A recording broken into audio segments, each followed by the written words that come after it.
Martin, many thanks for speaking with us. I want to start off with give us a sense of the interest rate environment, your thoughts on that. The CBR has come down. Some of your competitors have brought down their lending rates. It was a relief, actually, when the Monetary Policy Committee gave the signal that rates should come down by moving 150 basis points from 18 to 16.5 early this month.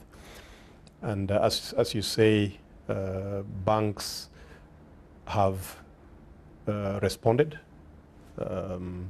We as KCB, in fact, were very much proactive in this because we dropped our base lending rate from effective 1st of June from 24 to 22%. So probably 2 months ahead of the curve on this particular one here. So our base rate today is 22. But overall, credit is still very expensive right now. I remember a few years ago having this conversation, and some were for the idea that it should be regulated above somewhere where the CBR is. MPs have tried this unsuccessfully. Is it likely we might see lending rates below 15% in the next few months? It's hard to say that, Larry, at this particular point, because, as I say, market liquidity is a big factor in this whole game. The whole management of government budget also comes into play here. You know, what is going to happen to demand from the public sector with regard to money? How is central bank going to respond to that demand? Are we going to see government coming into the market much more through treasury bills and bonds, or is the market going to basically have sufficient funds? If liquidity doesn't dry up, then clearly there's going to be a reduction in interest rates. You remember a year ago, our base rate was half what it is today. I mean, we're at 13.5%. And so, but at that time, CBR was 6% or 5%, you know, etc. So you can see that relationship there. I mean, T-bill rates were 7-8%, you know. So that is where it's actually difficult to forecast the direction at the moment. But indications are that we should be moving towards a lower interest rate environment. Kenya is still your primary market because you grew out of here, but you're all over the region right now. I don't know where you see the growth opportunities going forward. The opportunities here are not exhausted. Certainly with Vision 2030, with the county system through the new constitution, there will be opportunities. In the other countries where we operate, in the 5 countries, there's still a lot of opportunities again because we are young businesses in those countries. Right. And therefore we are looking forward to expanding our bank by participating more in the sectors that are available there. So looking further ahead, our vision remains to be a Pan-African bank, and therefore we shall be exploring what further opportunities exist across the continent.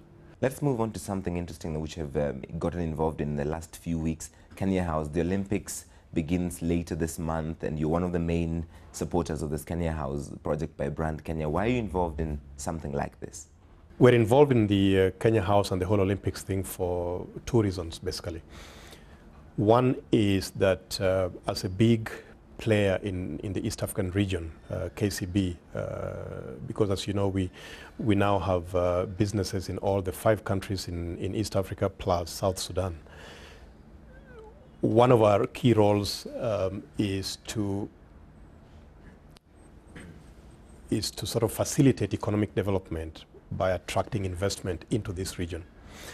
And so our participation in the Kenya House at the Olympics is really one in support of that overall objective of the region in attracting investment here. Secondly, we also want to continue to grow our business as KCB. And one of the segments that we haven't been very strong in is the diaspora. That is East Africans living and working or doing business outside their countries, and who need to interact with their countries in the area of financial services and investment. So we will be using the opportunity in the Kenya House to launch internationally the KCB Diaspora product, which is an internet-based solution which enables customers in the diaspora to open bank accounts from wherever they are with KCB, to give instructions around management of their investments and funds generally. And finally, one of the common threads among all the markets you operate in, from Burundi, where you recently entered, to all the other markets, is the population of the unbanked is still significant. I don't know if you have any opportunities or initiatives to bring more of these into the fold, because it might almost be low-hanging fruit, as it were.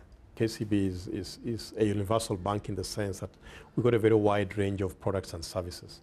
And therefore, at the micro level, we've got micro products that will address the segment of population that has been unbanked traditionally because of the high cost of banking, inaccessibility, banks not being closed where the people are.